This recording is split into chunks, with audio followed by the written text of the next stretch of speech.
नमस्कार, news India देख रहे हैं आप। आपके साथ मैं हूं चारुल शर्मा। उदयपुर में कांग्रेस के चिंतन शिविर का आज दूसरा दिन है। आज का दिन काफी अहम माना जा रहा है।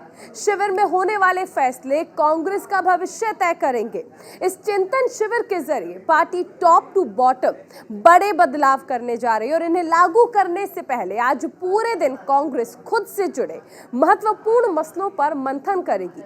सुबह 10:30 बजे ग्रुप डिस्कशन शुरू हो चुका है जो दोपहर तक चलने वाला है। लंच ब्रेक के बाद एक बार फिर से डिस्कशन होगा जो शाम 7:30 बजे खत्म होगा। इसमें कांग्रेस की सभी 6 कमेटियां अपने अपने मसलों पर मंथन करेंगी। तो आज दूसरा दिन है इस चिंतन शिविर का। सबसे अहम चीज, कल आपने सुना कि किस तरह से सोनिया गांधी ने बीजेपी पर हमला बोला, और आज की अगर हम बात कर लें तो आज ये माना जा रहा है कि आज जो दूसरा दिन है काफी अहम है। अहम इसलिए है, कई मायनों में यूं तो ये अहम है शिविर में होने वाले फैसले, क्योंकि अब कांग्रेस का भविष्य तय करेंगे। इस चिंतन शिविर में हर चीज जो है, यानी टॉप टू बॉटम हर एक बारीकी पर नजर रखी जाएगी। तमाम डिस्कशंस होंगे और ऐसे में एक डिस्कशन ऐसा है जो 7:30 बजे तक होने वाला है। कांग्रेस के चिंतन शिविर का आज दूसरा दिन है। कांग्रेस नेता सलमान सोज ने कश्मीरी पंडितों के मुद्दे पर केंद्र सरकार और उपराज्यपाल पर जमकर निशाना साधा। कहा कि ये लोग चाहते नहीं हैं कि चीजें बेहतर हो, वहां के लोगों के साथ राजनीति हो रही है। और क्या कुछ कहा उन्होंने, हमारे सहयोगी आसिफ इकबाल ने उनसे खास बातचीत की। सोच हैं और हम उनसे सीधे बात कर लेते हैं जम्मू कश्मीर के लेकर इशू को। नहीं, जम्मू कश्मीर को लेकर मुझे तो किसी तरह से सिचुएशन है, जिस तरह का सिचुएशन है, आपको क्या लग रहा है कि सब कुछ कंट्रोल में है? राज्यपाल तो कह रहे हैं नहीं, अरे कोई कंट्रोल में नहीं है। अगर होता तो आपके सामने होता ना। लेकिन अब जो लोग इस वक्त डरे हुए हैं, आप उनको मरहम लगाइए। जिनका घर उजड़ गया उनको मरहम लगाइए, उन पे लाठियाँ मत बरसाइए, उन पे टेयर गैस मत चलाइए, उनको लॉकअप में मत डाल दीजिए अपने घरों में। ये जो गवर्नमेंट के जो पॉलिसी वहाँ पे है, मुझे लगता है टोटली फेल्ड पॉलिसी है। कल तो बहुत सारे लोगों ने इस्तीफा, एक साथ सामूहिक इस्तीफा देने की पेशकश की है और वो लोग बहुत नाराज हैं, सड़कों पर हैं कश्मीरी। तो वही तो किसी को तो सोचना चाहिए ना। जब आप पॉलिटिक्स तो बहुत करते हैं ये लोग, लेकिन जब लोगों को बचाने का काम होता है वो नहीं करते हैं। तो मतलब आप मानते हैं कि कश्मीरी पंडितों की हाल वही आज भी है? मुझे तो लगता है कि अब देख रहे हैं आपकी क्या हुआ, कि मुझे लगता है उससे भी पीछे होने लगे। इतना बुरा हो रहा है। आखिर उपाय क्या है इसका, क्या लगता है आपको? ये तो जब तक गवर्नमेंट सीरियस ना हो और पॉलिटिक्स को छोड़ के लोगों का वो इंसानियत से ना देखे, तब तक कुछ नहीं हो सकता। अच्छा, मुझे शुक्रिया। साफ तौर पे सलमान सोज हैं और वो कह रहे हैं कि देखिए जम्मू कश्मीर के सिचुएशन जो है वो बहुत ही ज़्यादा क्रिटिकल हैं और सबसे बड़ा सवाल जो खड़ा होता है वो आज की सरकार पे है, क्योंकि सरकार एक तरफ कहती है कि वो सब कुछ ठीक कर रही है, लेकिन आज भी बदस्तूर वैसे ही तमाम सवाल वैसे ही खड़े हैं। कश्मीरी पंडितों के रिवॉल्यूशन को लेकर, कश्मीरी पंडितों के बेहतरी को लेकर आज भी कश्मीरी पंडित अपने आप को ठगा सा महसूस करते हैं। इसीलिए कल इतना बड़ा प्रोटेस्ट उन लोगों ने किया है। ये साफ तौर पे कह रहे हैं कि जब राजनीति को दूर रखा जाएगा और कश्मीरी पंडितों के लिए बेहतर सोचा जाएगा तभी बेहतरी होगी। कैमरा उपेंद्र के साथ आसिफ इकबाल, न्यूज़ इंडिया, उदयपुर। हमारे साथ वरिष्ठ सहयोगी आसिफ इकबाल जुड़े हैं। आसिफ, दूसरा दिन कई मायनों में अहम माना जा रहा है, खासकर जब ये कहा जा रहा है कि पार्टी में टॉप टू बॉटम कई बदलाव हैं जो होने वाले हैं, और इसी के लिए चिंतन शिविर जो है और ज्यादा खास हो गया है और ज्यादा मायने रखता है।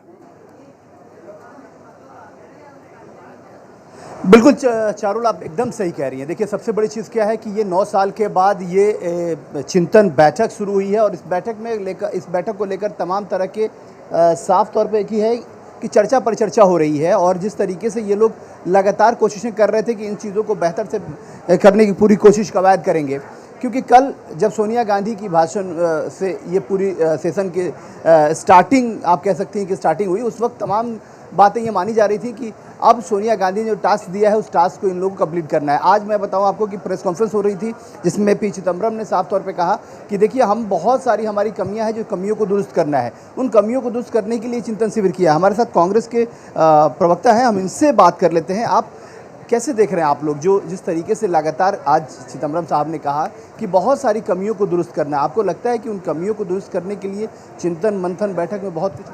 देखिए, संवाद जो है वो हर समाधान का हल होता है।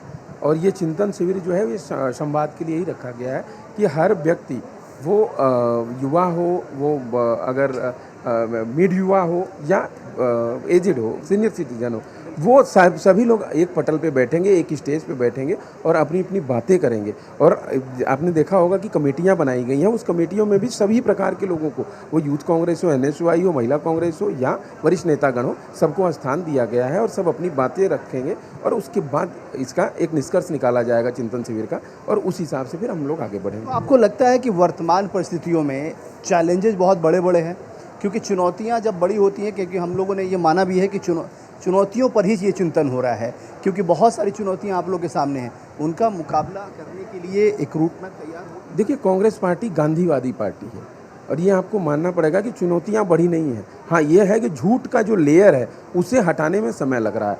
इस देश में जो झूठ का लेयर फैलाया गया है, कांग्रेस पार्टी सत्य और अहिंसा के रास्ते पर चल करके ही उसको हटाएगी। तो आपको लगता है ना कि ये बहुत टफ टास्क है, क्योंकि 8 साल में अगर आपकी तरह से माना जाए तो वो लेयरिंग और बड़ी है, फिर आप उस लेयर का मुकाबला करने के लिए आप लोगों ने कोई ऐसा ग्रास रूट तय किया हो, कुछ रूट मैप तय किया हो, या आपने तैयारी की हो? क्या ये माना जाए कि जो चिंतन बैठक में जो 12-12 घंटे का एक कमेटी को सेशन को दिया गया है, उसमें बहुत देखिए, रावण के लंका को ढहाने के लिए भगवान राम को भी संघर्ष करना पड़ा था, काफ़ी दिनों तक युद्ध चला था और पूरी वानर सेना को एकत्र करना पड़ा था, आपको ज्ञात होगा। तो उसी प्रकार से आज जिस प्रकार की सरकार है उसके खिलाफ लड़ने के लिए सब एक जगह एकत्र हो। हम आरोप प्रत्यारोप पे नहीं जाते। देखिए, आप भी वरिष्ठ, ये बताइए कि चिंतन बैठक में क्या क्या है, उन चिंतन बैठक को लेकर थोड़ा विस्तार है। देखिए, चिंतन बैठक में आपने देखा होगा कि जो कमेटियां बनाई गई हैं, इकोनॉमिक्स की अलग है, एग्रीकल्चर की अलग है, ऑर्गेनाइजेशन की अलग है, किस प्रकार से हम किस मुद्दे पर अपनी बात को रखेंगे और वो बात रखने का हमारा तरीका क्या होगा और वो जनता तक हम कितना कनेक्ट कर सकते हैं। मेन फोकस हम इस पे है, क्योंकि आज के समय में जनता को जो है वो गुमराह किया जा रहा है। बात अगर रोजगार की करेंगे तो बात मंदिर मस्जिद पे चले जाएगी, बात अगर हम करेंगे कि भाई महंगाई क्यों बढ़ रही है तो बुलडोजर चलाने पर बात आ जाएगी।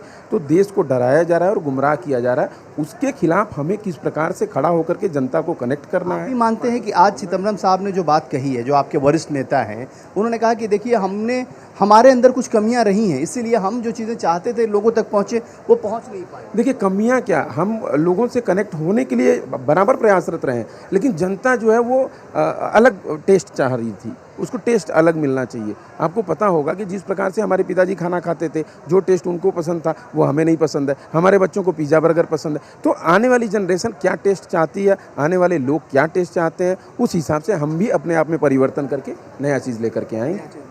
कोशिश में जी, थैंक। बिल्कुल। देखिए पारुल, आप समझ सकती हैं कि किस तरीके से तमाम तरीके से कोशिशें कर रहे हैं ये लोग, और ये साफ तौर पे खुद भी मान रहे हैं। देखिए, सबसे बड़ी चीज़ क्या होती है कि आपको खुद एक्सेप्ट करना पड़ता है। अगर आपके अंदर कोई कमियां हैं, कोई खामियां हैं, कोई दिक्कत है, तो आपको खुद ही से एक्सेप्ट करना पड़ता है और उसको खुद से ही दुरुस्त करने के लिए आगे कदम बढ़ाना पड़ता है। क्योंकि आज पी चिदम्बरम ने बहुत साफ स्पष्ट कहा कि देखिए, हमारी कमियां हैं, हम उसको दुरुस्त करेंगे। हमने बल्कि इकोनॉमिक एक्सपर्ट जो हैं गौरव बल्लभ, उनसे भी बात की थी। उन्होंने भी कहा था कि देखिए, नीति निर्धारण करने वाले लोग जो इस वक्त भारत सरकार में बैठे हुए हैं, वो लोग किसानों की भलाई के लिए काम नहीं कर रहे हैं, वो लोग आम लोगों की भलाई के लिए काम नहीं कर रहे। और हमारा फ़र्ज़ ये बनता है कि हम उन कमियों को बता सकें, दिखा सकें, समझा सकें और ये कह सकें कि देखिए, आपके अंदर ये कमियां हैं, इसको दुरुस्त किया जाना चाहिए। दूसरी तरफ मैं आपको बताऊं कि आज की अगर रूटीन की बात करें तो अभी से कुछ देर के अंदर ही यहाँ पे एक बड़ी प्रेस कॉन्फ्रेंस होने जा रही है, जिसमें भूपेंद्र सिंह हुड्डा होंगे, जो हरियाणा के पूर्व मुख्यमंत्री हैं, उनके साथ अखिलेश सिंह होंगे और 2 लीडर और उनके साथ में मौजूद होंगे, जो लोग एक क्योंकि देखिए, यहाँ पे हो क्या रहा है,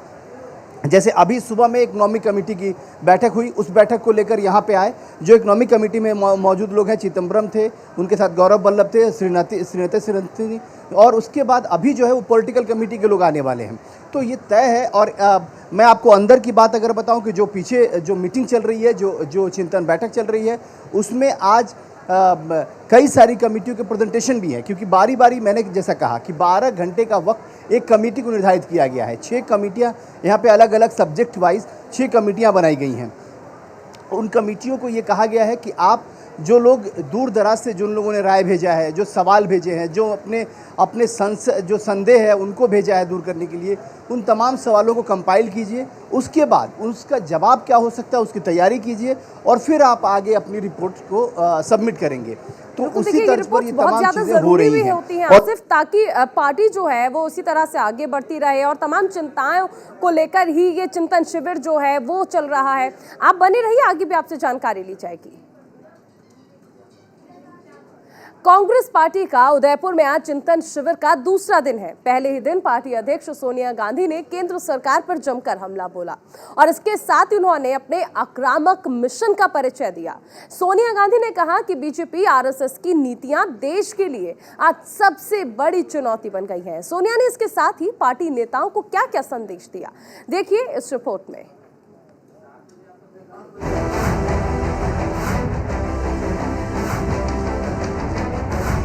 कांग्रेस का चिंतन शिविर ऐसे समय पर हो रहा है जब पार्टी की सरकार महज 5 राज्यों तक सिमट चुकी है। जनाधार घटता जा रहा है। राज्यों के विधानसभा चुनावों में उम्मीदवार की जमानत जब्त हो रही है। बड़े नेता पार्टी छोड़कर जा चुके हैं। पार्टी अंदरूनी कलह से गुजर रही है। शीर्ष नेतृत्व पर सवाल उठाए जा रहे हैं। गुटबाजी से पार्टी की छवि पर बुरा असर पड़ रहा है। यानी मौजूदा दौर में कांग्रेस पार्टी तमाम बड़ी चुनौतियों से घिर चुकी है। लिहाजा लंबे समय से ऐसे किसी चिंतन शिविर की जरूरत महसूस की जा रही थी जहां पार्टी के तमाम मुद्दों पर नेता खुलकर अपनी बात कह सके। उदयपुर चिंतन शिविर को इसी संदर्भ में 9 संकल्प चिंतन शिविर नाम दिया गया है। यानी कांग्रेस पार्टी उस हाल में पहुंच गई है जहां उसे नए सिरे से संकल्प लेने की जरूरत आन पड़ी है।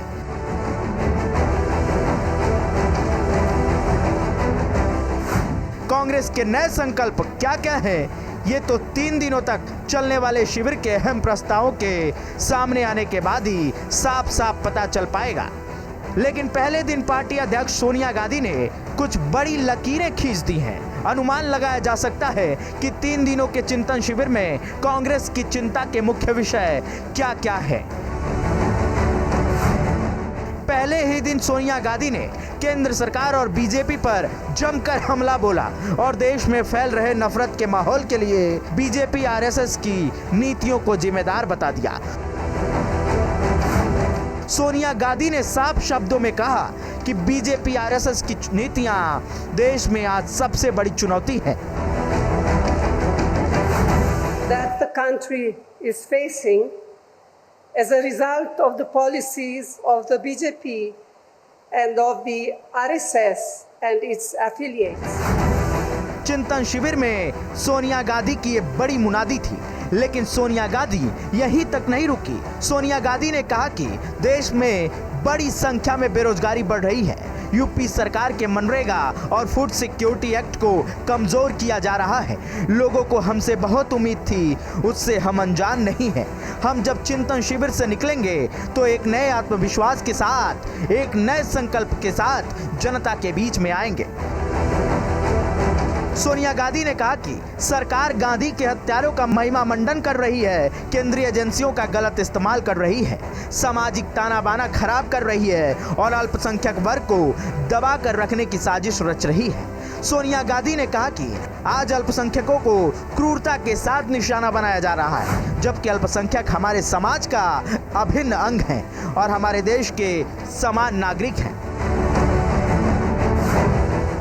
By now, it has become abundantly and most painfully clear what Prime Minister Modi and his colleagues really mean by their frequently repeated slogan, maximum governance, minimum government.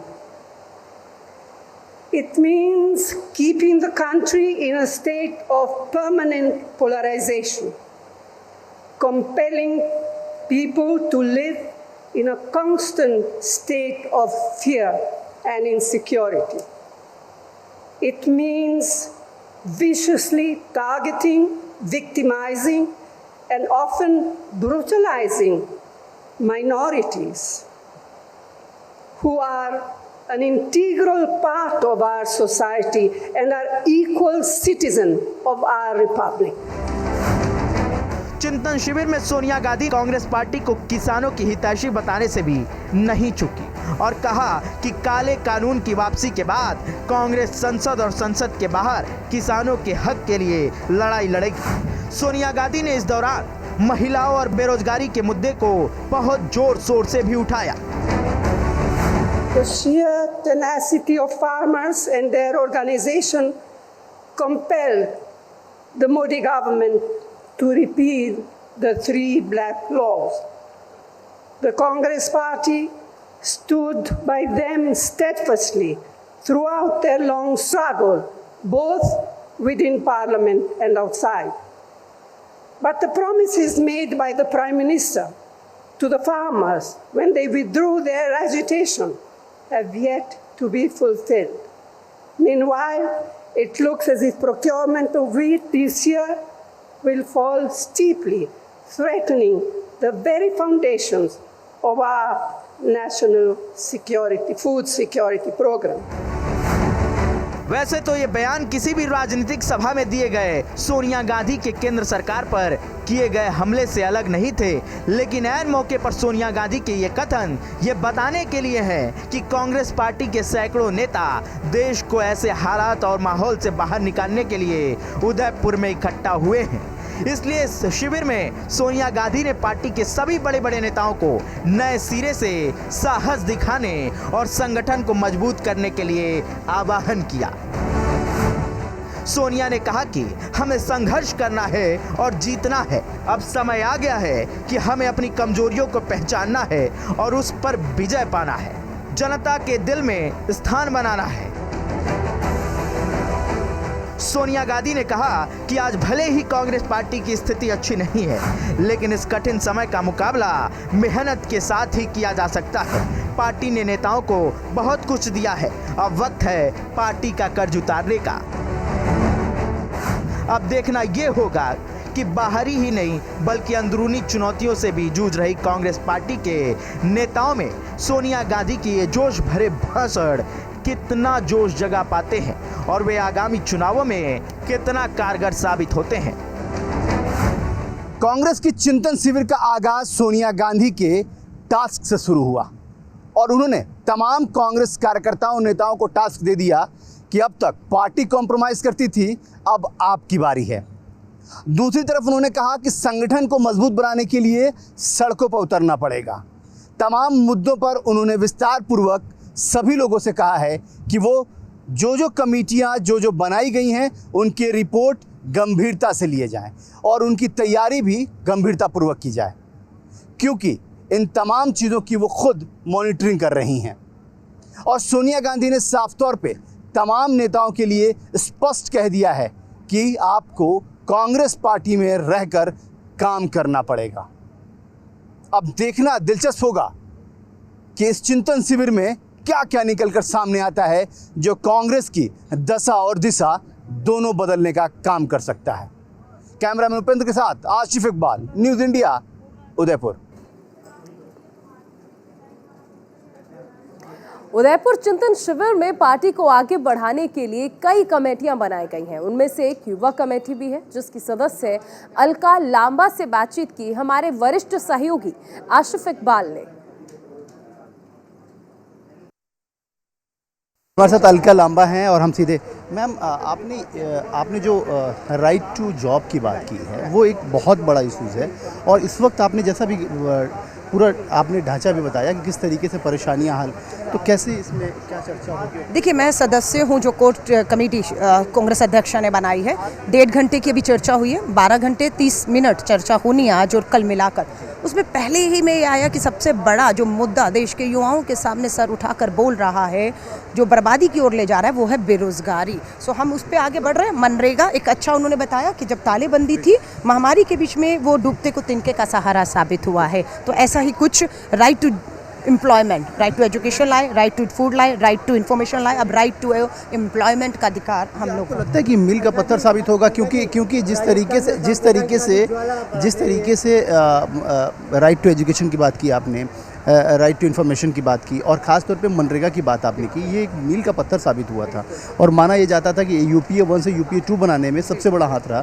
तो क्या आपको लगता है कि जो सरकार अभी 10 साल से बाहर है उसको वापस लौटाने के लिए ये राइट टू जॉब बहुत?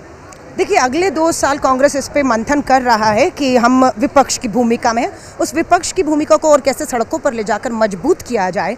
जो खाई कहीं ना कहीं युवाओं में या कांग्रेस में हम देख रहे हैं हताश निराश है, वो घर बैठ चुका है। वो एक कांग्रेस से कट गया ऐसा नहीं है, वो मेन धारा से कट गया है क्योंकि वो निराशा की तरफ जा रहा है। सो कांग्रेस घर घर जाकर युवा को बाहर निकाल कर उसको कैसे जोड़ेगी, मेन धारा में लाएगी, इस पे चिंतन हो रहा है ताकि हम विपक्ष के तौर पर, और 24 की जो लड़ाई है, बिल्कुल मिशन 2024 कि 24 में जब तक सरकार इनकी है हम पूरा। आखिरी सवाल आपसे, आप खुद यूथ रही हैं, आपको लगता है कि चैलेंज बहुत बड़े हैं? बिल्कुल, देश के सामने बहुत बड़ी चुनौतियां, उसी पे चिंतन हो रहा है। Thank you.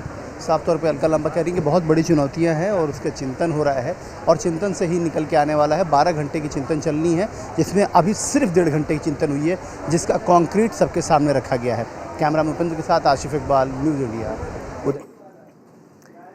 चलिए, और इस पर हमारे वरिष्ठ सहयोगी आशिफ इकबाल जी लगातार हमारे साथ बने हुए हैं।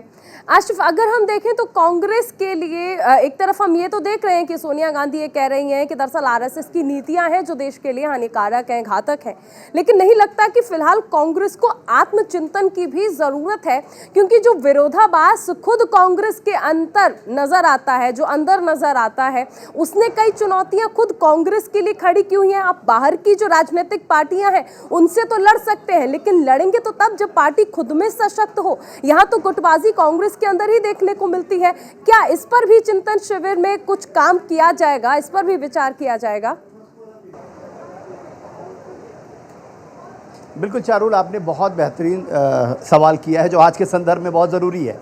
और देखिए, कांग्रेस पार्टी की जो लड़ाई है वो इसी तरीके से, आपने बिल्कुल सही कहा कि खुद से है। लेकिन अभी की सबसे बड़े खबर से आपको रूबरू करा दूं कि इस वक्त कांग्रेस पार्टी के पंजाब के पूर्व अध्यक्ष और पंजाब कांग्रेस के मजबूत लीडर माने जाने वाले सुनील जाखड़ ने कांग्रेस का दामन छोड़ दिया है और कांग्रेस से अलग हो गए हैं। देखिए, प्रताप सिंह बाजवा आ गए और फर्स्ट रिएक्शन हम ले लेते हैं। सर, कहेंगे जो उन्होंने, देखिए हुड्डा साहब भी आ गए और ये तमाम लोग अखिलेश जी हैं। सर, वो सुनील जाखड़ जी पे क्या कहेंगे सर? अभी कहते हैं पहले बिल्कुल। देखिए चारुल, आप समझ सकती हैं, ये लोग तमाम लोग प्रेस वार्ता के लिए यहाँ पहुँचे हैं और नाला पटोले भी हैं जो कांग्रेस के महाराष्ट्र के अध्यक्ष हैं। ये सभी लोग अभी प्रेस वार्ता करके बताएंगे भी। अभी मैंने आपको सबसे बड़ी खबर बताई कि सुनील जाखड़ जो पंजाब कांग्रेस के पूर्व अध्यक्ष रहे हैं और पंजाब के मजबूत आवाज़ माने जाते रहे हैं, उन्होंने कांग्रेस पार्टी छोड़ दी है और कई सारे आरोप लगाए हैं उन्होंने कांग्रेस पार्टी पर। उन्होंने कहा कि मुझे लगातार अंबिका सोनी पर उन्होंने निशाना साधा है, तारिक अनवर पर निशाना साधा है, नवजोत सिंह सिद्धू पर निशाना साधा है और साफ तौर पे कहा है कि ये लोग मुझे आकलन कर रहे हैं, मेरा आकलन वो लोग कर रहे हैं जो लोग खुद कांग्रेस में दूसरी पार्टियों को छोड़कर कांग्रेस में आए हैं। तारिक अनवर पर तो उन्होंने बड़ा हमला बोला और उन्होंने कहा कि तारिक अनवर मुझ पर सवाल खड़े कर रहे हैं जो खुद 20 सालों के बाद वो कांग्रेस में लौटे और वो पार्टी उन्होंने इसलिए छोड़ी थी क्योंकि वो सोनिया गांधी को प्रधानमंत्री नहीं बनने देना चाहते थे। तो ज़रा वो लोग बताएंगे कि मुझे कि मैं कांग्रेस में रहूं या ना रहूं या मेरे कांग्रेस में कितनी निष्ठा है। तो वो साफ तौर पे आप समझ सकती है कि चिंतन बैठक बिल्कुल आशिफ, जिस तरह हमने जिक्र किया, कांग्रेस के सामने सबसे पहले चुनौतियां वही है कि अंदरूनी जो हम देख रहे हैं कि कहीं ना कहीं गुटबाजी नजर आती है। अंदरूनी खामियों से ही पहले कांग्रेस को आगे बढ़ना पड़ेगा, उन्हें पूरा करना पड़ेगा और उसके बाद ही आगे बढ़ सकते हैं। बहुत शुक्रिया इस तमाम जानकारी के लिए। और इस बीच एक बड़ी खबर आ रही है, पंजाब कांग्रेस को बड़ा झटका लगा है। सुनील जाखड़ ने कांग्रेस का साथ छोड़ दिया है, दिल्ली के नेताओं ने बर्बाद कर दिया है, ये बड़ा आरोप भी लगाया है। सुनील जाखड़ ने हाथ का साथ छोड़ दिया है, पंजाब कांग्रेस को बड़ा झटका। सुनील जाखड़ ने कांग्रेस का साथ छोड़ दिया है और उसके साथ ही ये बड़ी बात भी कही, दिल्ली के नेताओं ने बर्बाद कर दिया है। चलिए अभी रुकेंगे एक छोटे से ब्रेक के लिए। खबरों का सिलसिला लगातार जारी रहेगा, बने रहिए न्यूज़ इंडिया के साथ।